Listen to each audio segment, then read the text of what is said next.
Oh, hi! I didn't see you there. I was too busy pretending to read something on my Kindle.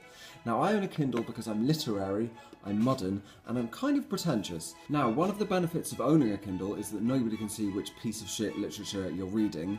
To wit, I have a book I would like to discuss with you today. So welcome to Literature Corner. Now, the book I would like to discuss this week was written by none other than actress Martine McCutcheon. You might know Martine McCutcheon best from EastEnders, where she played Tiffany, but she was also in Love Actually, and she was also in some yoga adverts on the telly. So, well done her. And the book that she's written that we'll be discussing today is called The Mistress. I know.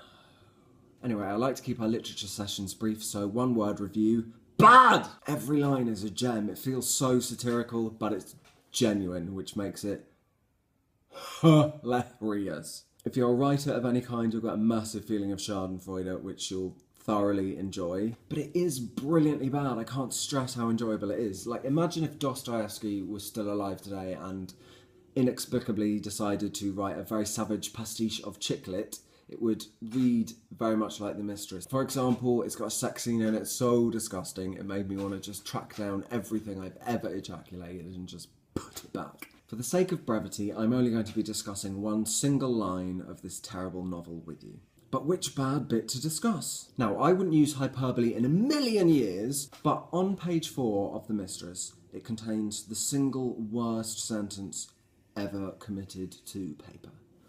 Or to a Kindle.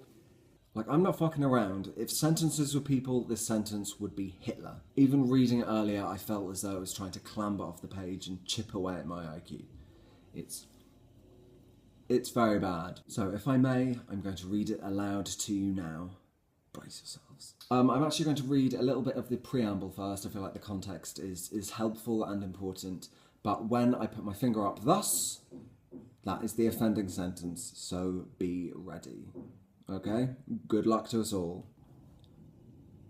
On a bad day, London could feel suffocating, but generally it felt to Mandy like the most exhilarating city in the world, with the speed of New York, but the history of a Paris or Rome. Quick footnote, a Paris?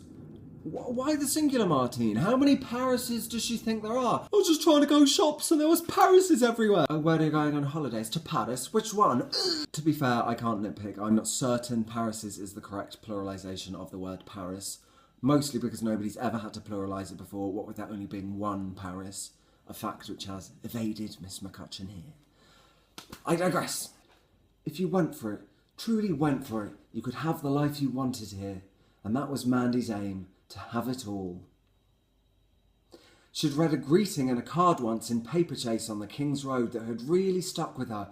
Reach for the moon, and even if you miss, you'll land among the stars. Now, I don't enjoy laughing derisively, but there's so much to dislike about that sentence. Firstly, the pointless aspirational mention of the King's Road, like we're supposed to be impressed that Mandy's gone to shop in that particular location. It wasn't any old Paperchase, because Mandy's fancy. Secondly, she can pick any inspirational, beautiful quote from anywhere. The whole canon of literature is available, and clearly she thinks her literary peers are the people that write cards. She picks a card! Thirdly, what's the sentiment supposed to mean? Is it meant to mean that blind ambition will be rewarded? Because I find that a bit difficult to stomach from a previously famous actress selling yog-yogs on the telly. Now, the worst part is that it doesn't even make sense literally. Aim for the moon, and even if you miss, you'll land among the stars. Now, I'm no astronomer, but if Martine McCutcheon aimed for the moon and missed, it would be a fuck of a long time before she got anywhere near a star. Allow me to illustrate. Imagine the government gave the green light to a publicly funded $4.5 billion EastEnders space program, and they decided to attempt a moon landing piloted solo by Martine McCutcheon, and despite her 22 months of training, she missed the moon, presumably because mission control was being manned by Dean Gaffney and Wellard. The only thing that would be keeping poor, terrified, irretrievable Martine McCutcheon company as she shot off into space would be a pointlessly massive void and the certainty of death by asphyxiation.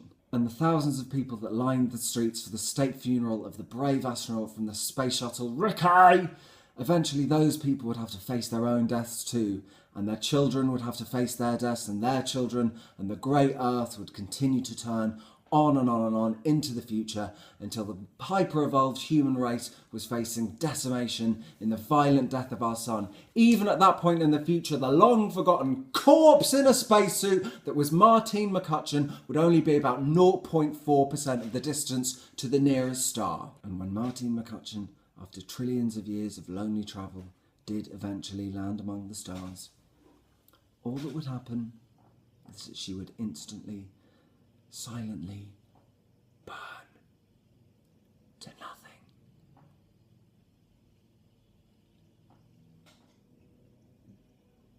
I shouldn't have gone in that paper chase, Martine. So yeah, it's a bad book. I feel a bit mean, but it is a fucking terrible book. But the thing is, Martine McCutcheon did actually write a book. That's kind of cool. And it's not ghost written, which you can tell because it's dreadful. And I thought she was charming in Love Actually. And I really like yogurts. So if you see Martine McCutcheon around, let her know she's alright in my book, which I haven't written because I'm too lazy. Fuck off. I love you.